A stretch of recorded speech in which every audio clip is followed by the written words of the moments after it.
Okay, so we're going to go over the lab here real quick. The car lab, fairly straightforward. In terms of explanation, implementation is going to be, some thinking on you guys. Really, this lab should just be the culmination of all of your experience so far with objects and transforming real life concepts into objects in Java. What we're going to do, the basic premise of this lab, you're going to create a car, right? You're going to build a car. So we're going to think about all the things that a car in real life can do, and we're going to create a terminal style program. Now, if you don't know what I mean by terminal, if you've never, some of you might not have used the command prompt before, that's fine. Shorthand explanation of what the command prompt is, it's the non-graphical interface of your operating system. So for instance, right now I'm in directory users Turkert, and so like let's say I go to change directory, cd, into desktop, and I say ls, all this stuff here is all the stuff here in my desktop, right? So the way it works is there's a command that you use, and then there's usually like some options for it or some argument, or we'll call it, usually it's like arguments. And then after that, there's more things called like options. Options are just extra stuff. Like for instance, with ls, list show, or I don't remember what ls stands for, but whatever, it's just like shows. I can do ls-l, and it puts every item in the directory. It lists it all in like a list style, so it has a bunch of details for it. I can do ls-a, which will show all my stuff, including hidden stuff. So for instance, these .dstore, .localize, like these two directories, they were not shown in the initial ls. Anyways, that's not the point. What I'm trying to get at this is you're going to have a program where you can put in, like, say, gear L. And what that's going to do is it's going to tell your program, hey, I want to ship my, well, there's no L here, but, let's say D. I'm going to put my car in drive. So to put your car in drive, you need to use the gear command. That tells your program that you're working with the gear object. And then whatever argument here is whatever you're setting it to. So right off the bat, you're going to be working a lot with strings, right? And I talk a little more in detail about the commands and stuff here. We'll talk here in the lab. Just read it through, and it tells you how the command should work. Like here, I give a bunch of, I tell you like what the syntax for your command has to be. Now, someone brought up a good question. Do we ask for chars, whatever? What should happen is your user should put in like Excel 5, which means we're going to accelerate by 5 miles per hour. We're going to go 5 miles per hour faster. This whole thing, the user should enter this in one line, not two, one line. So what you're going to need to have, what you're going to want to use is something called string tokenizer. Here it is. This is the string tokenizer in Java. And there's a lot of tutorials online that exist of how to use this. I will go over in short what it does. Essentially, string tokenizer allows you, and this is like, this right here is a great example of basically what it does. String tokenizer takes a string and breaks it up into tokens that comprise it. And the way it determines what each token is by a delimiter. A delimiter is a value that defines where we split a string. Like for instance, with HTML, like if you think about, like your, if you look up like a, I can't think of the word, a directory path in your operating system, right? Like let's say in Mac, it's like users, Turk, desktop, folder, and then file.png, right? I can have a path like this. In Windows, it might look something like C/ programs, I don't know, folder, program.exe or something like that, right? The delimiters in these are going to be the slash and the forward slash, right? The backslash and the forward slash. And then our tokens will become C:, programs, folder, prog.exe. So if we define this to be our delimiter, this to be the delimiter, then these would be the various tokens. So when we could split up this one single string into array-like elements. Now, string tokenizer doesn't exactly put it into an array for you. You'll have to like use this like while st has more, string has more tokens, and each time you call string dot, for instance, here's string, each time you call string tokenizer dot next token on a string, then what it does is it whatever the token was, whatever the next token is, gets removed. And then it proceeds reading until there's no more tokens to be had, meaning the string is empty. So it's going to be up to you to be able to capture these values in a way. And it shouldn't be too hard to do that. A very, very easy way to do that would be, like, suppose this is my program, right? And I have, my string, this is a string, right? And then I have string tokenizer, and I just call it st equals new string tokenizer for the string. And then I have a while loop, and this is just copying basically exactly what they have here. While st dot has more tokens. So this obviously is going to return this function. Internal function will return some kind of Boolean value, and basically it returns true if there's still more tokens to be had. So when you have string tokenizer, usually the usage for it is a new string tokenizer string, and then delimiters. By default, the delimiters is space. The default delimiter is space. There's a bunch of other delimiters that looks at by default, but space is the most common one.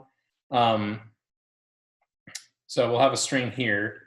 And then what you can do within your while loop, so maybe we can have like a counter, for instance, right? So if we say like, and in fact, it even has a, oh, there's another way you could do it too. This is another way too. Actually, this is probably going to be the better one. Sorry, I totally got derailed. This one will be the better. So if you have a string equals, let's say gear L, you capture this input from the user. How do I keep saying L? There's no L, just drive, let's say.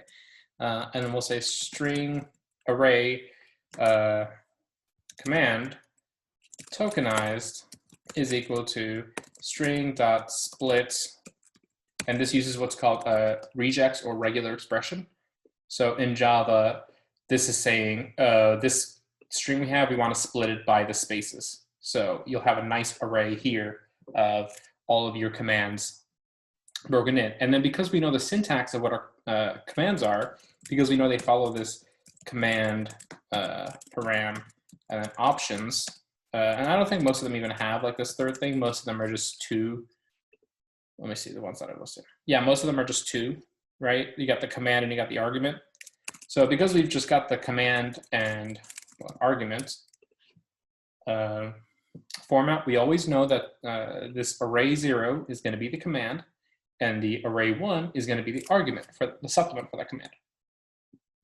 So you'll want to figure out how to dish that out. One thing we talk about in this, one thing I mentioned, so if we think about the car, right? What parts does a car have? A car will have something like, the car's got the gear shift, the car's got the steering wheel, and I talk all about that here in the in this. These are all the objects we're going to have to build. And then you're going to have to kind of think about, here's the pieces that I have here. Here's what I want those pieces to be able to do. Here's, and in addition, here's the commands to be even more explicit. You have to create your objects and your functions in such a place that all these parts work together. I know this sounds really abstract, but here, let me give you an example, right? Let's go back to the gear shift example, where I want to change the gear of my car. My car has some default gear set, and this would be this part right here. Oops. This part right here. The below is in the main. So this right here is below. This below is in the main. Okay. Everything below that is in the main.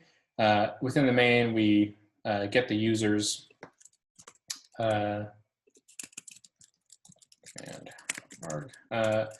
Within the main, we get the string from the input, comes from user input, and then we split it into our array. And then we have to think about how do we process this now? We've gotten the command. We can read from the user. How do we determine where it goes? One way I recommend having it, there's two ways you can do it. One, within your main driver class, you could have a separate method whose entire job it is to figure out which parts of the car to invoke, or you can even create a separate class that does this too. It's totally up to you. Both ways are totally fine, as long as you have some way of dividing up the work. So the steps are, one, take the command from the user. Two, break up the command string into its parts. Three, determine which object the command invokes. Four, perform the necessary processes, we'll call them, based off of args. And after that, and then somewhere in between like 2 and 3 and 4, like somewhere in between this and the rest of this is going to be, we'll call it 2.5. Figure out which object. Oh, we already did that. Never mind, sorry. And then we're going to, somewhere in here, have error checking. Somewhere within, remember to check for bad operations. So for example, in here we say that the car starts out in park with the engine off. Now, if the user, while the car is in the state, if the user tries to say set gear to drive, then nothing's going to happen, right? Because the car is still parked. When the next iteration comes around and updates, the program updates, it's just going to tell you like, yo, hey, nothing happened. Your output should look something like this, by the way. And I'll put this in block quotes. Let's say like your car is off and in park. Maybe we can even make this fully capital. It's totally up to you. This is just off the top of my head. And then let's say anytime I have a $sign, or anytime I have like a $sign, will be the user's input. Just FYI for that. Let's say the user says, here, what's the command we have here? Engine, and then our program would be like syntax error.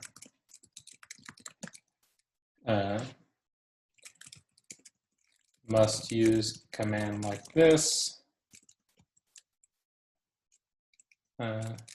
Engine stop. So let's say then the user goes, oh, okay, that's how it was used. Engine start. And even if they like mistype start, or as in like there's like a capital that shouldn't be there, your program should still run. At this point, you guys should know how to do that.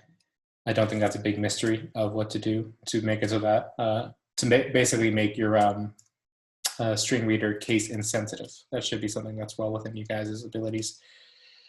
So engine starts, and then we'll say your car is on and in park. And let's say we say steer L. We're going to steer to the left. Your car is on and in park, and your steering wheel is turned left, we'll just say, right? Let's say we say,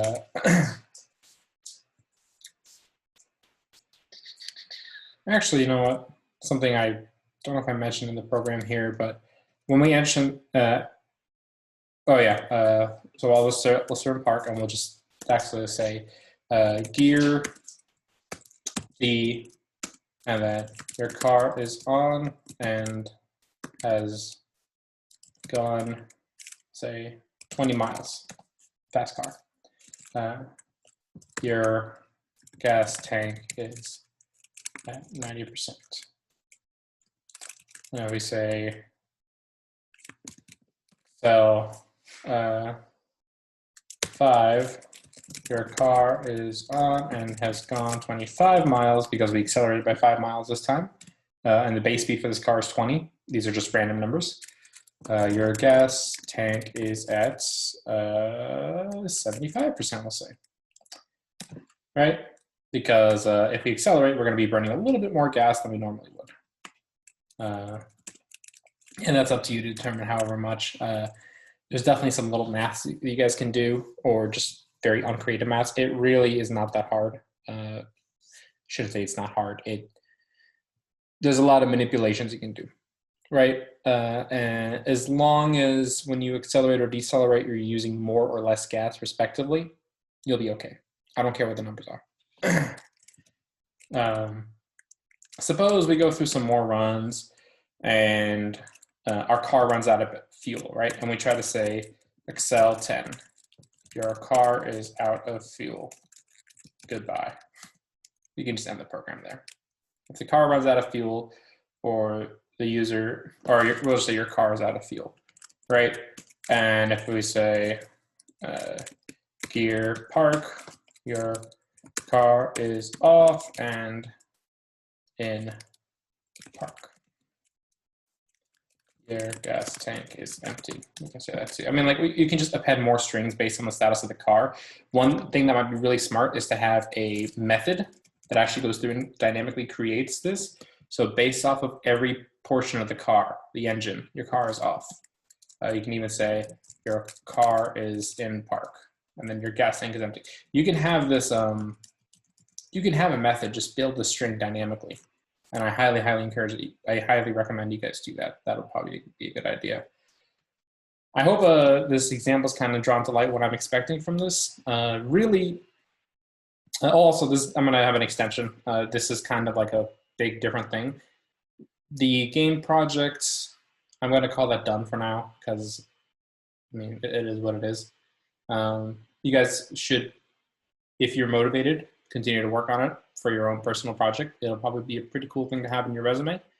So say, hey, I built a fully functional, I built a dungeon crawler, a text-based dungeon crawler in my first semester at school. So that could be a cool thing to have. Other than that, message me on Discord if you guys have questions. I'll be happy to help you guys out. As always, I'm happy to help with questions that are, hey, I read this on Google and I don't understand, or I watched your video, I have questions about this specific part. If you ask me specific questions, I'm more than happy to answer. But if you just ask me general questions of, how do I do this? Especially if it's something that I feel like we've done a lot up to this point, I'm probably not gonna answer it. Other people might answer it, which is fine, but I can't be answering every little question, which I think was one of my mistakes this semester. I answered too many questions too often, and that led to me being burnt down and some people being dependent on those answers for me. But I digress. Hope this helped. And you guys will have 2 weeks to do, you guys will have until next Friday to do this. So that's a good amount of time. Good luck, everybody.